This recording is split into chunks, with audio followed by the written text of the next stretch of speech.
Hello, dear ones, and welcome to Z Solves Problems. I hope you're having a fantastic and blessed day. I want to talk to you today about the power of your tongue. You know, our words have power, and we hear this all the time. People say this all the time. You know, I remember from when I was in elementary school, people used to always say, whether you think you can or you can't, you're right. Well, that's true. You know, first of all, we know that out of the abundance of the heart, the mouth speaks. Our heart is the same thing as our mind, right?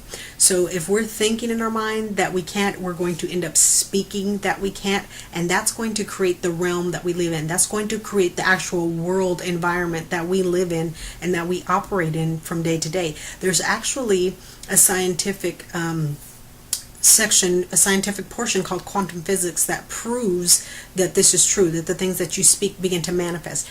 Quantum physics, what it actually does is it proves faith, and it states that these super small, invisible to the eye, invisible to, even standard microscopes and such, like it takes power to actually be able to visibly see quantum physics, but these very small particles, they come out of your mouth when you're speaking things, and science also proves that when you speak, of course, there are, your sound waves can be measured and things like that, and they don't just exist, they keep going. So when you're speaking things out of your mouth, even science proves that those things are traveling, and the way quantum physics comes into play with faith is that it says that you speak something out of your mouth. Like, one of the things that I'm always saying is, I'm always increasing, I'm always going up, never down, I'm always increasing, I'm always increasing. I always say that.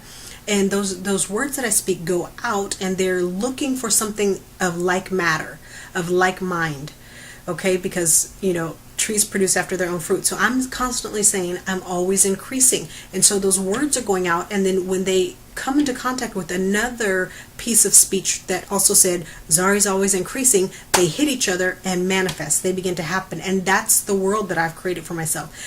For example, recently I received an email and somebody was saying, December's always a hard time for me. Is there any way that you could help me out? And I'm thinking, I would never confess that, because I don't want that to be true in my life. I don't want December to be a hard time for me.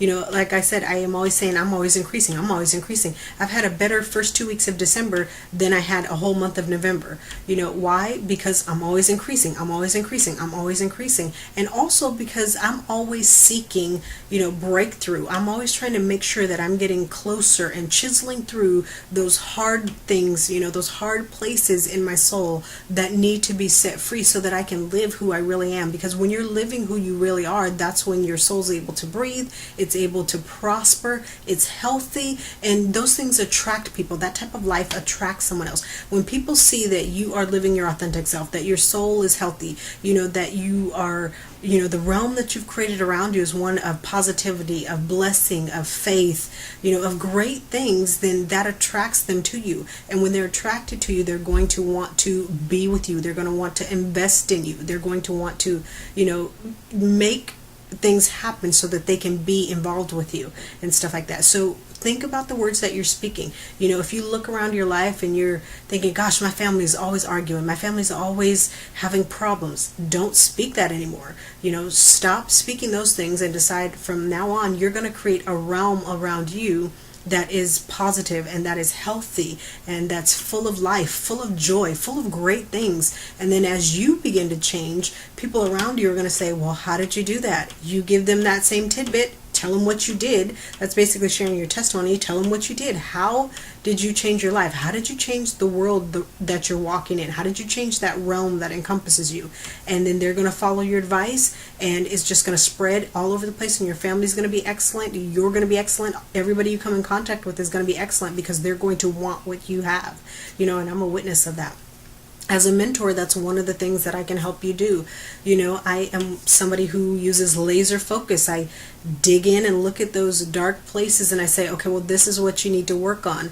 And I come through a lot of that information by asking questions. There's a method of study called cognitive coaching that I've been trained in when I worked in public education, and I still use those methods to diagnose and to find out what it is in your life that's keeping you stuck, and then we target those things. I've got strategies for you, I've got tools for you, give you that information. As long as you're willing to implement the revelation and the understanding that I give you, it then converts to wisdom. Wisdom is when you're actually living out the revelation and the wisdom and the knowledge that you've received. Until you actually put it into practice manifest and are living it, it's not actually wisdom for you yet. But I want to be sure that you're taking hold of wisdom. Take the knowledge and the understanding that you receive and turn it into wisdom. Live it out and watch how your life changes. That's what I'm here for. If you're ready for that type of change in your life, give me a call today. All right, take care.